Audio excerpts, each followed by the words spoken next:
Ota-onaning qalbiga xursandchilik kiritadigan har qanday yaxshi ishni qiling. Shuning uchun maktablarni bitirib, hunar ish boshlagan yoshlar, bilib olinglar, hech qachon ota-onaga problema olib kirmanglar.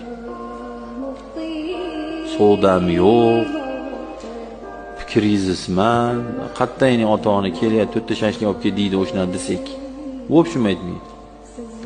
Hech qachon aytmaydi. Hammasi zo'r, duo qiling yaxshi.